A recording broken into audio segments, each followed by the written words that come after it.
like to kick every episode off by going around the table, which is where we talk about something new, fun, and noteworthy about our weeks. Luke, I think it's probably a good idea for you to start us off this week. You would think that. You know what? Okay. Oh, no. What? What's wrong? My ear itches. Oh, but it's just here. itch it. Nobody can see it. Nobody will see it. It's fine. Then you'll seep out and it. Oh, what? Don't say the word seep. People can see us, Patrick. Oh. If they see us and hear gross words like that, that's exponentially. That means we're just more gross. Oh, yeah. It's like. Okay, that's a good point. Counterpoint. Maybe it's better to hear gross words and see that it's actually not gross than just hear gross words and not have any context visually. But what if you hear gross words and then just see gross faces? Well, what does that say about us? I don't like that. I don't know. Anyway. Why don't you take part of the words with your mouth and start talking about them? This week, listen, we are recording so many episodes in 1 week that nothing has really changed. I'd like explain real quick. No. Normally we would record, like, we've been very strict on this. Once a week. Yep. We have it's like a 4-hour window that we do all our recording for the week. And like literally for years. It's been that way. We've stuck to, and you have to, because we have families and I was about to say girlfriends, but none of us have girlfriends. No, we all have wives and kids. But literally within the last week and a half, kittens? Yeah, we all have families and wives and kittens. But it has been I think we've recorded 4 nights in the last week and a half, maybe. And it's just a lot. It's too much. I've done nothing different. I'm swamped with work. It's good. That's awesome. I am not complaining because we went through a little bit of a slow period. Now we're just crazy busy. I'm sitting in this computer chair almost 18 hours a day, and I'm tired. I'll bet you that chair smells disgusting. There's no way to know. You can't sell it. That's There's no for way sure. to know. Nobody's gonna check. You can't sell it if you can smell it. You know what I'm saying? That old adage. Drag that one to the dumpster. That's the garage sale adage. That's ugh. You remember going to garage sales and just seeing everybody's junk? You love it. That makes sense that Patrick's love it. Andrew, are there garage sales in Florida? I'm sure. I mean, people have garages. Yeah, I know. I just know they don't have basements. Sales. So I just didn't know if garages were actually full of junk. Yeah, I would imagine there's probably a lot more garage sales in Florida because people don't have basements to hide their crap in. Well, there's no basement sales, so I don't know what your logic there. I'm just saying, a garage sale, a reason you have a garage sale typically is because you have too much crap and it's spilling over, so you have to get rid of it. Okay. In Ohio, and you have basements, you can just hide stuff downstairs and never have to see it. Wait a second, I'm in the basement. Yeah, that's where you would put the junk. I don't like any of this conversation. I feel like you would be better to go to a Florida garage sale because these are retired people. They're later in life. Yeah, but there's only so many precious moments that people need. Answer is 1 or 0. Well, I don't know. I have a precious moment with you every time we do this. Well, you don't buy it. I've been trying. You don't buy it. Oh, trust me. There is a cost associated to this. Touche. So listen, this week I've just been work. And now a word from our sponsor. You can't do that. Come on, man. Just put a black bar in front of it. We've got to mark it. I'm marking it. You're a jerk. Doesn't matter. Really? It doesn't matter. So yeah, haven't really been doing anything. I've been playing some Destiny 2. The raid came out this week. So that was for anybody who doesn't know, Destiny is a massive multiplayer online first-person shooter. And there are strikes, which is a weekly, kind of mini dungeon. And there's world events that happen. And then there's a raid, which is similar to a raid that you've heard of in World of Warcraft, where normally these strikes are 3 men. The raid is 6 men. and you go through and you try and beat it. It takes a couple hours, and there's mechanics to every boss fight and different things you have to figure out. I haven't attempted it yet, but I'm trying to gear up and get my light level or power level up to what it needs to be to play the raid. But so much work, I don't think I'm going to be able to do it this week anyway. So that kind of sucks. Is this the third expansion? No, I don't know how these like are Destiny out. 2. So there was Destiny, there was 2 expansions, and now Destiny 2 came out. So this is the 4th kind of iteration of Destiny. I see. I literally haven't played since the initial game. It's still same. Kind of that. Okay. It's so it hasn't same. like, I know that some people were maybe wanting a bit more of the MMO feel. Yeah. There was there were some complaints about like the repetition involved, but it's still a grind. It's a little bit more varied because they added things that give you more experience outside of just strikes. So because before, once you would get a character up to max level, the next character you start, you would just get through the beginning quests and go straight to strikes and just max level that way. This has world events and other things you can do to level up, and it's a little bit more varied, but it's still pretty grindy. Cool. But yeah, other than tons of work and tons of podcast stuff. Like we've done it. We're here. Hi, we're on video. Now there's all of this other stuff of figuring out intros and outros and render times to be able to hit upload deadlines, and it's just it's a whole lot. And it's having fun and to exciting. have your internet provider come out and upgrade your services for you. Yeah. There's so much, but it's awesome because this is fun and it's exciting, and we're doing something new and it feels fresh. But yeah, it's a good week. It's a busy week. Even if your chair doesn't feel fresh. It doesn't smell fresh. It feels fine. It's a comfy chair. Maybe just drag it to the road. After I'm done, I'm not done yet. Once I'm done, next week's episode will be Luke podcasting from the street on his chair. All right, who are you tossing it to? Andrew, take it. Okay, so like Luke said, it's only been a few days since last we recorded. That's okay. Couple things came in. I think I'll do maybe a full review of some of these things later, but just a quick visual to show you what I got this week. Luke, a couple weeks ago, talked about the Big Book of Madness. Yeah. This bad boy came in. So I'm really good. excited. Man, the pieces are great. Isn't it? So the good. artwork is great. So I haven't played it yet. I took all the pieces out and looked at everything. Excited to play that. I have played this game, however. Ryan Davis in the Slack community when we were at Circles brought this game, and I'm excited. I was excited to play it, so we played it while we were there. I loved it, and so I bought a copy myself. It's called Roadkill Rivals. Oh, I've heard of that game. That. You have it too? You have this? I do. It's so. Here's what's funny.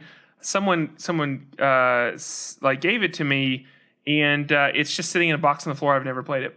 What? Oh, it's super cool. It's super fun. I'll do more of, like, next time I have like toys and games, maybe I'll do like a review of it. It's a fun game. And then I also got this piece of artwork, which I'm excited to show you guys. So we had JP Boneyard on the show a couple weeks ago. Yep. From 59 parks. Yep. So he's doing all the national parks. He's doing a poster for every national park. He's not the actual one designing it. Actually, before I pull this up, let me make sure I know who the artist is. Well, and I'll just go and tell him, you actually, the night we talked to him, you actually purchased this the same night. So they had this available, and it's something from my neck of the woods. That's not true. You're so wrong. No. Everybody can now see how red your face is. I did That's buy the white one. balance. I did buy one that night, and it was the Great Smoky Mountains, and I already talked about that one. This is a new one. I just got it in the mail yesterday. So you guys haven't seen this one yet. I'm gonna sit back, and you guys can narrate who or what this is, because I'm going to sit back from the mic. But the artist is Rory Kurtz, and I'll kind of slide back. You guys can tell everybody what they're looking at. All right. I think I already had my shot telling them, so I think that's an it's elk. Luke's. That's an I would elk. say it's a majestic elk. This It's is a very obviously majestic Rocky elk. Mountain National Park. Yeah, So it's up on nice. the tip top of a mountain. There's more mountains in the back, and it's let me say, nice let blue me sky. Let me say this for all of the pieces. They really are, even though it's a varied artist, it's amazing how much these pieces look like they can all belong together. Yeah. JP's done a great job at kind of art directing that and making Yes. sure that there's enough consistency that even if you buy from 3 different artists, you could hang them side by side and they work together. And at the same time, they all have like a really great amount of detail. So they feel... they feel nice enough that you can hang them in like very public areas and, and they'll work. It doesn't feel like a poster that you like throw on the wall in like, your bedroom. This feels like something, or your podcast room. This feels like something that you can really display in a common area. And it feels a bit more elevated maybe than like a movie poster.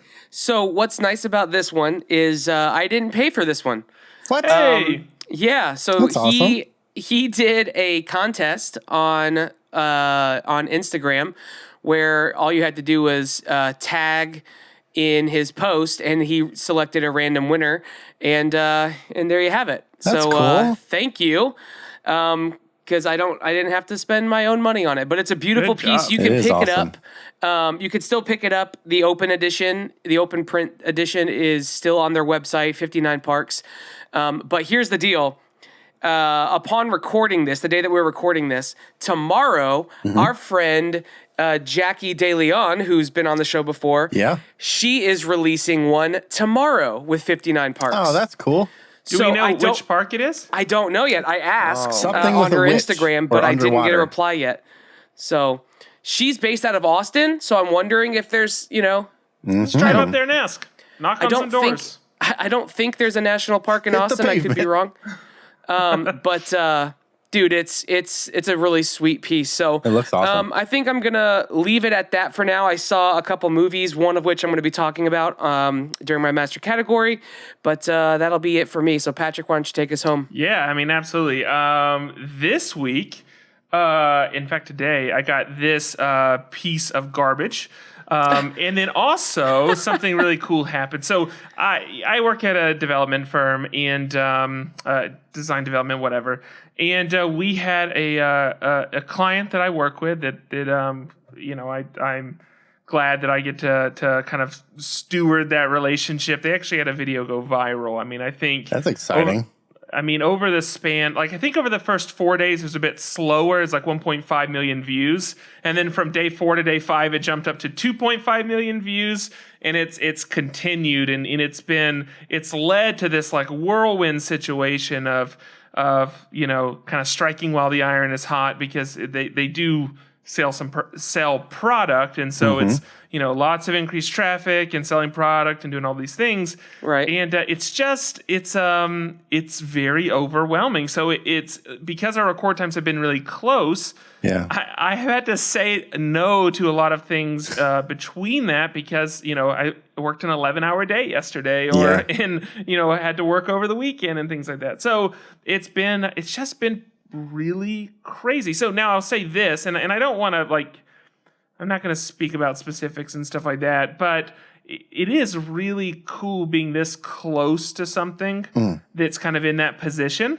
And when you have, when you just have all these people are suddenly interacting with you, this like flood of people, when you can have a meeting and from the time the meeting starts to the time it stops, 20,000 more people have connected with you in some way. It's just this insane thing to see happen. Yeah. And it is so cool. We have lots of metrics that we use to measure and record and see what people are doing and how they're using the site or doing things like that. And it's fascinating. It is absolutely fascinating. So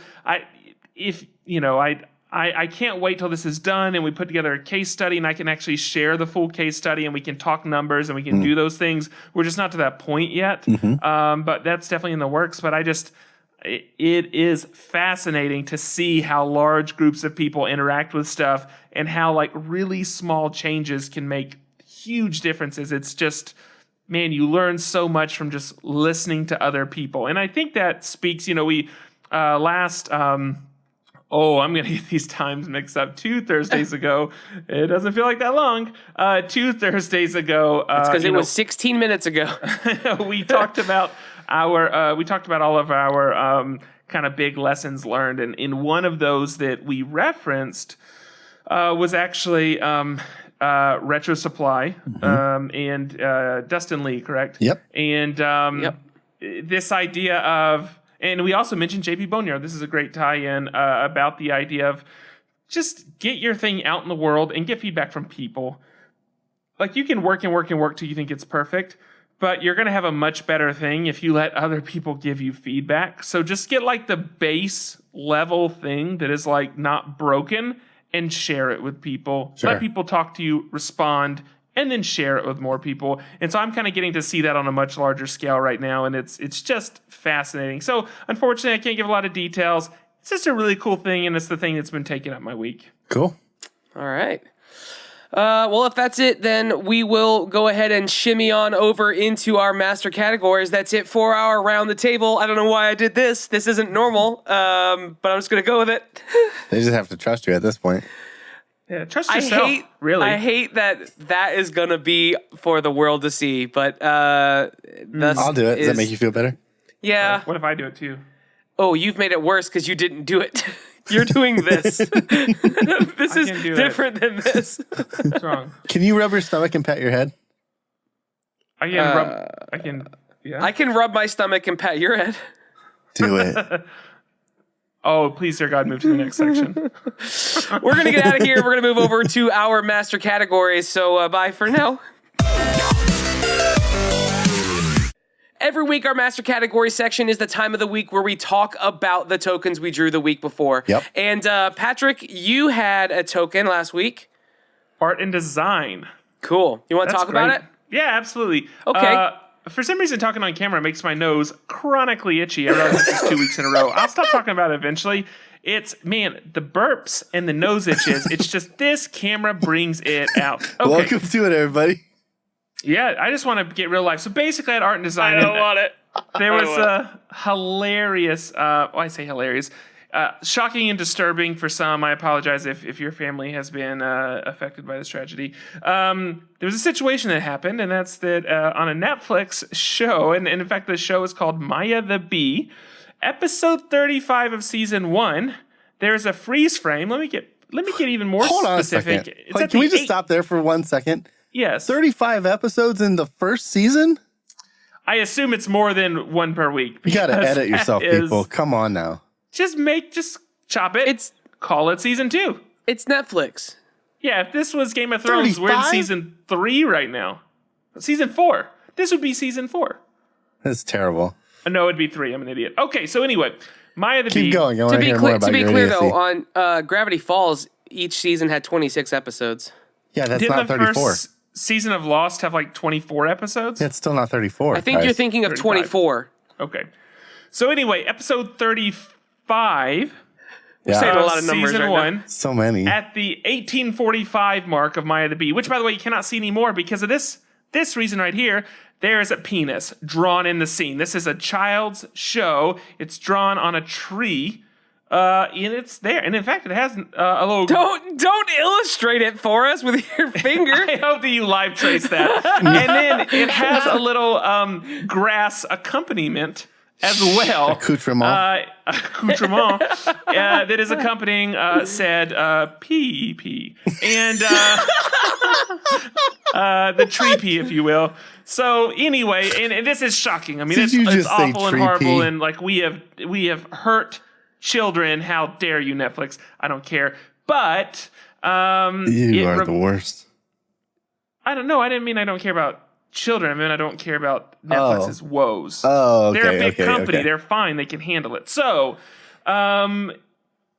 this is weirdly a great tie-in to a series that has also been released on Netflix. However, it is not getting removed. But that is the show American Vandal. So American Vandal is a show very much, and I understand it's a show, but look, I tied it into art. Stay with me. American Vandal is a show that's done in the style of Making a Murderer. It's done in that type of style of kind of these events have already happened, or think Serial, and there's this amount of time that's unaccounted for, and we're going to do a deep dive and find out exactly what was going on and what really happened that day. Now, instead of it being, someone going missing, or instead of it being Murder. It is someone walked around a parking lot of a high school and drew like spray painted red penises on like 28 cars. All faculty cars. All faculty cars. And that's the setup for the show. It's this horrible event happened. So it starts by showing like all these quick cuts of like news stories and like they have a suspect. It's a kid named Dylan Dylan Maxwell. And so it starts by like you're hearing opinions of him, and you're seeing these quick cuts of all these like news stories and whatever. And then like the ensuing kind of like school, I don't know if it's considered a tribunal or whatever it is. School board. It's the school board. School board meeting deciding whether or not to like kick him out. Everybody, and all that kind just of heads stuff. up. Yeah. This is in the first 5 minutes. This is fine. And then School after bureau. that, you go through the rest, the next, I think it's like 11 episodes, and it does this deep dive into what really happened, this investigative journalism. It's not 8, is it? Yeah, it's 8 episodes. You're kidding. It's a normal American show. I don't believe you. Okay. I'm going to look it up right now. Cool. Keep going. What all the viewers are currently seeing is Patrick not trusting Luke. Yep. Let's hear which about is it too. fine. It only has 8 episodes. Well, that doesn't feel great. Well, for you, it feels super for me. I'm very happy. Yep, season 1, episode 8 is the last one. Okay, fair enough. Good, you did it. You won. So On a scale of 1 to wrong, how wrong were you just then? 0. I assume it's 1 is good, 0 is bad. Well, then what's wrong? wrong with 0? My whole scaling system is just Or his exploded. interpretation. So anyway, and so over the next episodes, it does the deep dive, the investigative journalism, what really went on in those like 30 whatever minutes they're unaccounted for. And it is hilarious. It is an absolutely funny show. It's so well done. It manages to take a very juvenile joke, a very juvenile topic, and yet still present it in such a way that like you really buy in. Like I know that it almost hit the level for us of like gang watching like Serial or something. The where end like of episode 7, I was like, oh, I have to watch the rest. I have to watch it right now. What's happening? totally like and listen, Mackenzie watched it with me. She was the same way. She like so sometimes when we watch a show, it's not that great because like when you go to the bathroom, you don't pause it. Right. You're oh, I can let it play a bit. It's okay if I miss something. No. This one got paused to go to the bathroom. Yeah. That's the level show this was. Wow. It was a really great ride. And again, it's only 8 episodes, so we literally watched the whole thing in one afternoon, just start to finish. So Luke, I know you've seen the show. What were your thoughts on it? Oh my gosh, I loved it. I saw it. So this is a funny tie-in. My kids watch Disney shows, like Disney kid shows, like live action ones. And there's this one called Austin and Ally, which is like these 2 kids are like singer-songwriter, and they're in high school, but they're like still super famous. It's like this weird thing, and her dad owns a music store, and that's where they hang out. Well, there's this kid who's like the sidekick of the singer guy. He is one of the main characters in this movie or in this show. And so I learned about it from his Instagram because Jonas was looking at it, and I saw this American Vandals thing. And it was hashtag who drew the dicks. And I was like, buddy, let's not check this out. Yeah. But then I saw it on Netflix. I was like, oh, this is what this is. I'm going to watch it. Was it DIX? Nope. No. Well, it's funny because during the whole show, they refer to it as like, did you do the dicks? Yeah. Like that's like a line that gets repeated a bunch.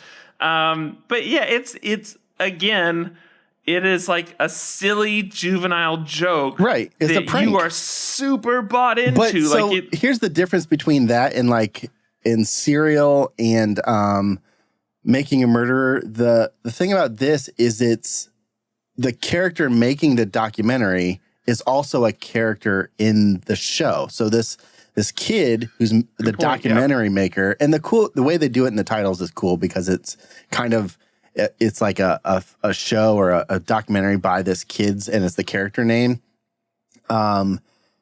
He's a character in this documentary, and you see him and you see how him making this affects his school life. There's some really cool like side plot things going on in this really just crazy funny premise. It's hilarious. It's shot amazingly. It's like, it's beautiful. It is one of the best looking documentary pieces I've ever seen. Is it a real documentary? No. It's I'm so confused by the.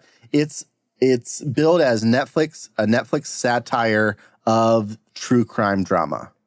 So it's like their spoof of it, but it's not like overtly hilarious. It's just a silly premise that gets really in depth and serious. Yeah, I think the two things that stood out to me on that, number one was just there are twists and turns in the story that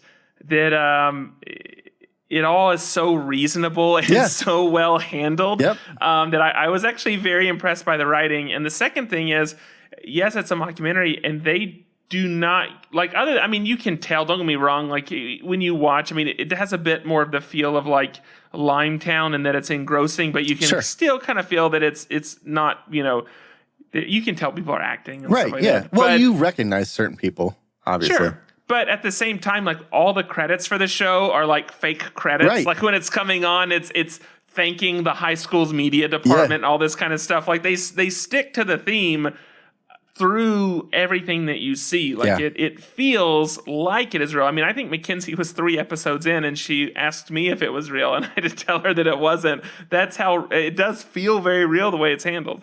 Yeah, and it's so good. And it's what happened?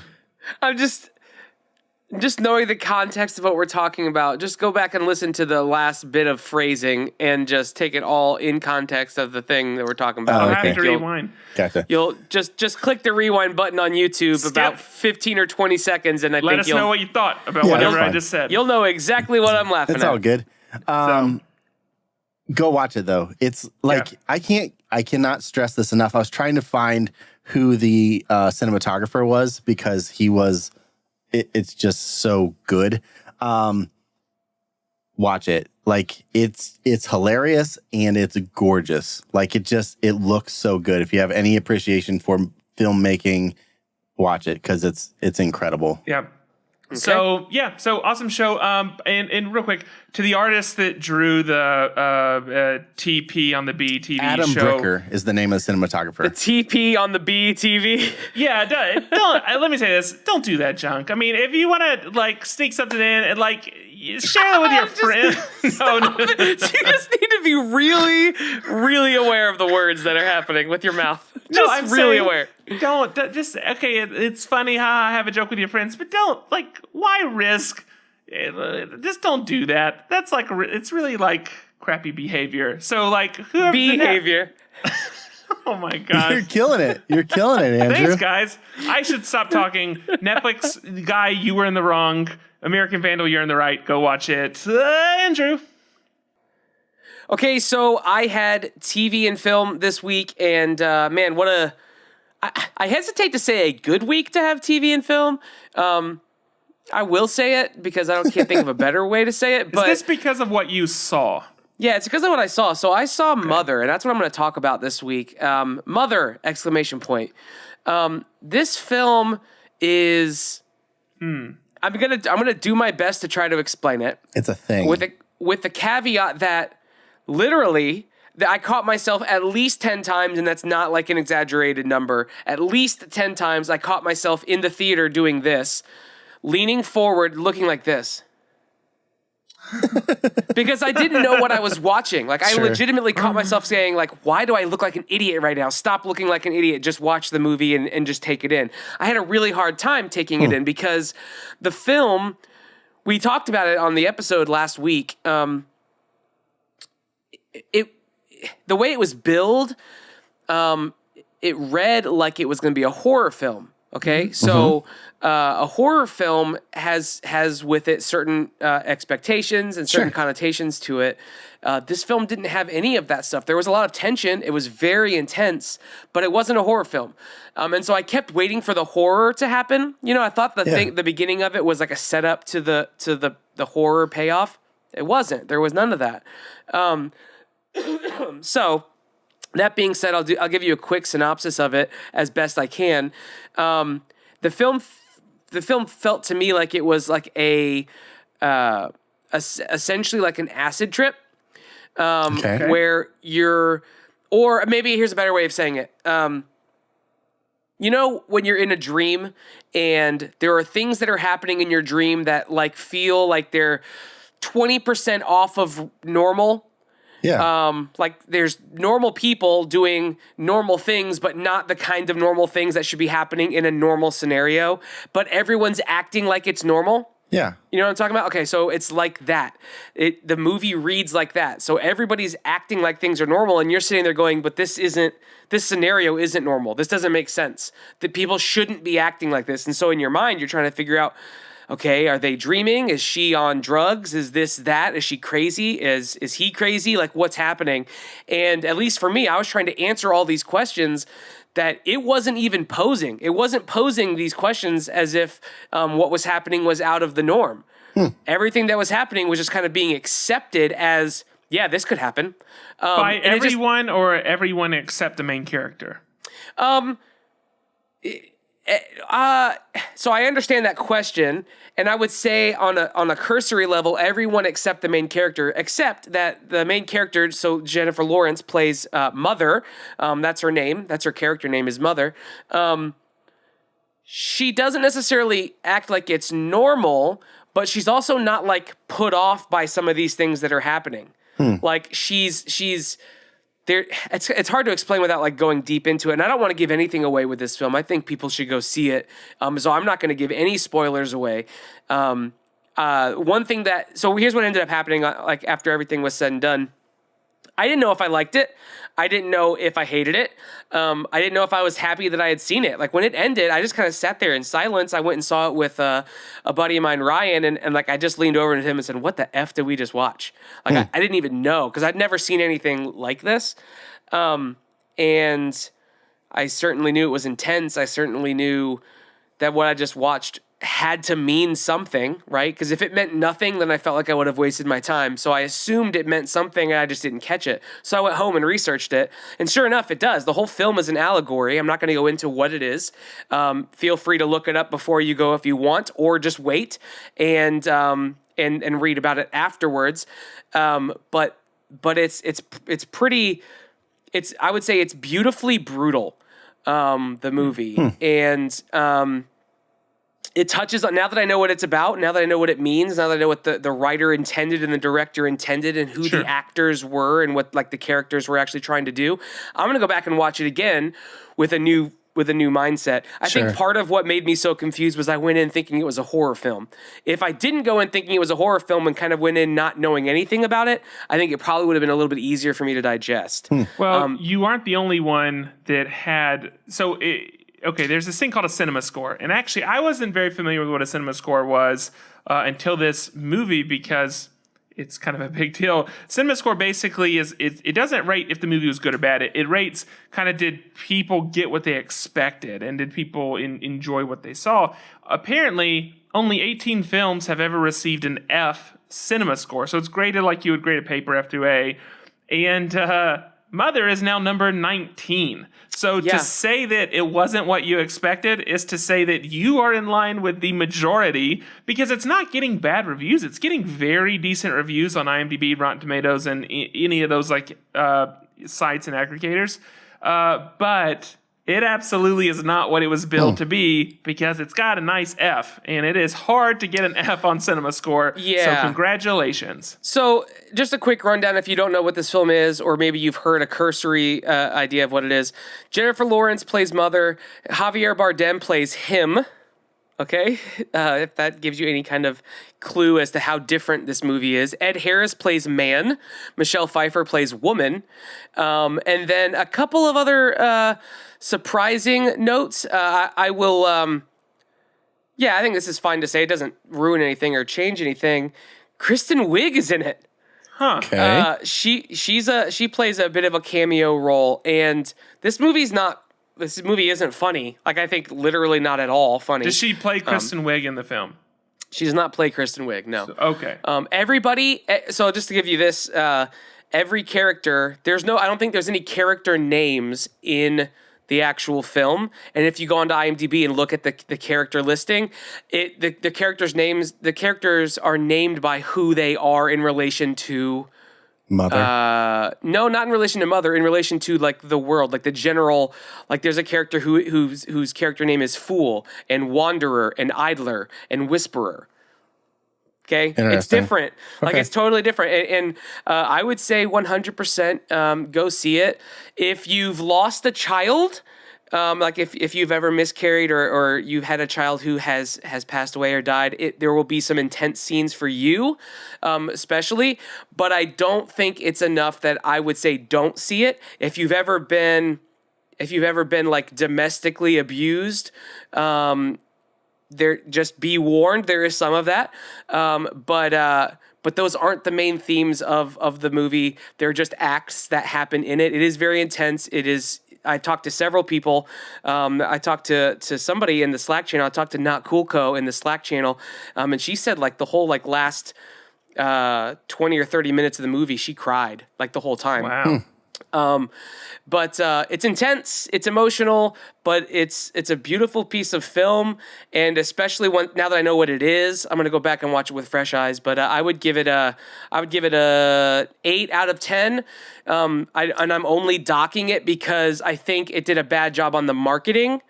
Because Apparently. I think the marketing implied it was something that it actually wasn't. So I don't know how to imply what it is. Sure. But so maybe that was just the best they could do. And there are horrible moments that happen, but it's just not a horror film. So Weirdly enough, I've read enough about the film that I stopped reading because I want to experience it. Like That's a lot for you. Yeah, I mean, that does normally say a I lot. dive right in, and I caught like a couple sentences and a couple descriptions, and it was enough to say I just need to shut all this out and I need to go see it. Sure. Because I want to like try to make sense of it for myself. yeah. Cool. So once you do, hit me up because I want to dialogue about it. I had a friend who texted me or tried calling me and I couldn't answer. This was just a little bit ago, right before we started recording, and I couldn't answer because I was eating dinner. And I said, I can't talk right now. What's up? And I haven't talked to him on the phone in a long time, like months and months and months. And he said, I just saw Mother and I want to talk to somebody about it. And he said, call me as soon as you can. Like, okay.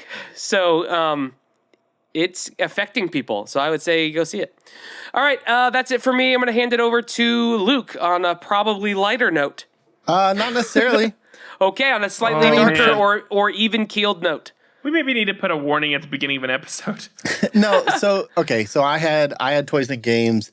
I mentioned this game I got at Gen Con, and it is super fun. So I just wanted to show it off and just kind of hit on it again because I talked a little bit about it, but now I've played it a couple more times. So this game is called Dirty Deeds. Nope, Dark Deeds. Thanks, Patrick. You got me screwed up from the beginning of the show. Dark Deeds. It is by Gears and Games. You play this thief. You're a thief. Every player's a thief, and you have to steal from people on the road. So it comes with this mat here that is the road, and you lay like the that. cards I remember out. you talking about this game now. Yeah. So you lay the cards out on the mat. And this is like basically it looks like a strip almost of a board game. Like it's not a big square. No, it is. And it's made got out of 6 the pieces. like it's neoprene or whatever that's called. yeah. And then the art style is really awesome. These are the cards that are like we have two cameras going on here, so I'm trying to get the right one. So these cards are the characters that you will attack on the road, and they all have different abilities and different colors, and kind of what you hit depends on what you can do with what you steal from them. So you're going through, and then so that's the street deck, and then there's another deck called the tavern deck, and this has all of your items or abilities that you can do, or kind of like event cards or victory point cards. I like those. Those look nice. Yeah, the art style is super good. It looks so whimsical. And so this game, I bought it because it sounded like a fun premise, but also it's got such a varied amount of pieces that come with it. It feels really like it's varied enough that it kind of puts you in the feeling of this world. So it's like medieval idea. There's these tokens that are these wooden tokens that I like those. They almost look like pressed leather. Yeah, they have different point values on them, depending on, that's just how you keep score. And if after you have a certain amount of them, you have to go on the run from the law, or people will start chasing you after you get a certain amount. So those are wooden, and they come in this cool burlap sack. And so you get this, it's called it's like your reputation is what those coins. And once you get to the top, or whoever has the most gets this coin. It's like a silver coin that is it actually like... It's metal. Okay, cool. Oh, it is metal. And it looks like it has a pressed wax seal in the middle. It looks like a wax seal, and on the back it's just like the icon of like the Thieves Guild or something like that. And then the last but not least, you have two die, a D12 and a D20, and those you roll certain ones for different cards and for attacking. But the idea of this game is you're just going through the streets and you're trying to earn gold and victory points, and whoever has the most at the end of the game wins. But the more I've played it, there's some things that could have been better. The rules, I think, could have been written a little better, because there's some nuanced situations that aren't really explained well, and the way that the rules are written is kind of up for discussion. And the game isn't very well known, or not many people have played it, so there's not a lot of support online of like, hey, if you've ever run into this situation, this is what we've done. Now, the makers of the game are pretty active, so I've put some questions out for some stuff like that. I'm still waiting to hear back. But they do a lot. There's two more expansions that have come out for this that add new mechanics to the game. Like there's a daytime and a nighttime now, and different things happen. The guards won't chase you during the day, but they'll chase you at night.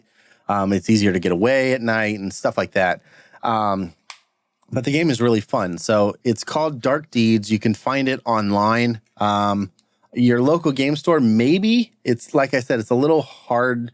I've never seen it at any of my local stuff. No, so. it's a little bit hard to find, and not many people know about it. So it's cool that way, but it's also at the same time kind of frustrating that way, because it's a little hard to get.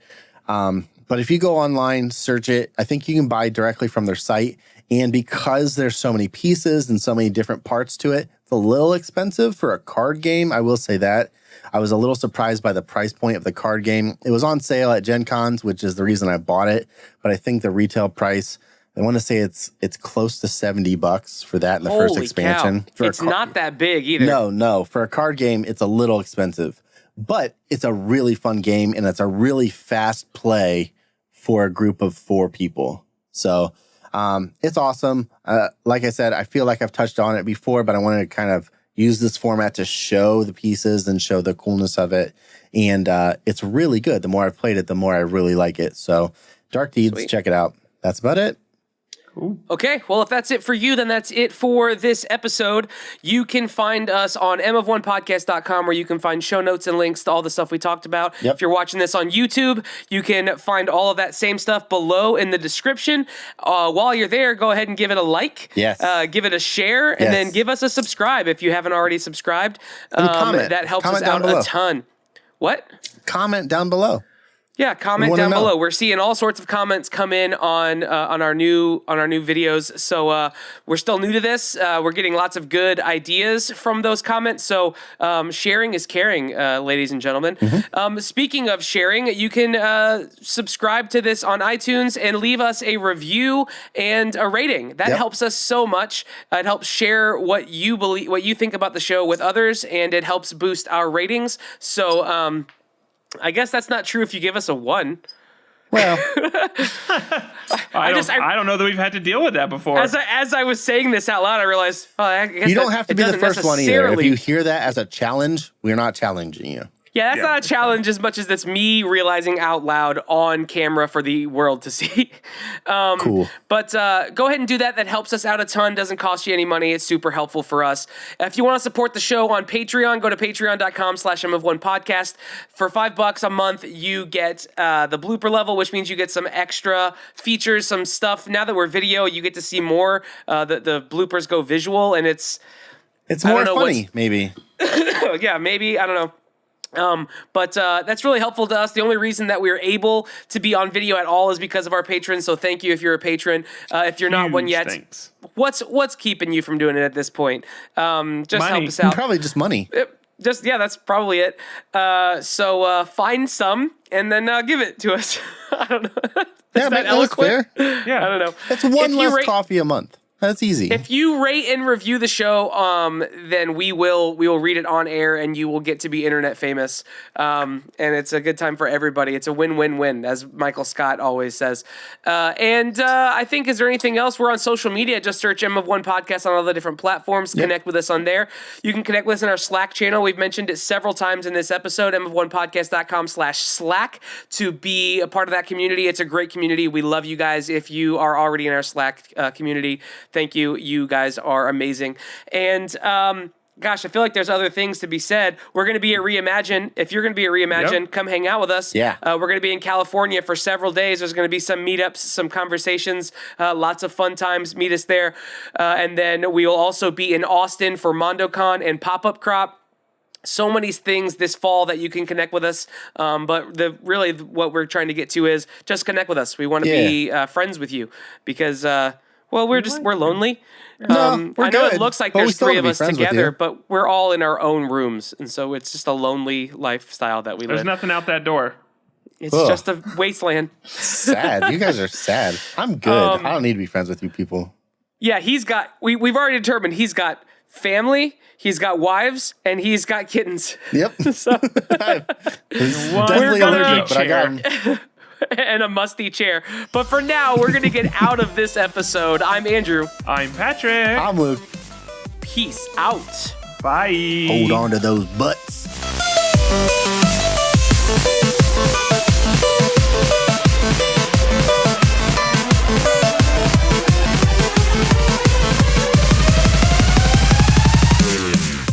Welcome to another episode of the Master of One podcast, the podcast that didn't win an Emmy, but knows it's just an honor to be honored. I wrote the wrong thing.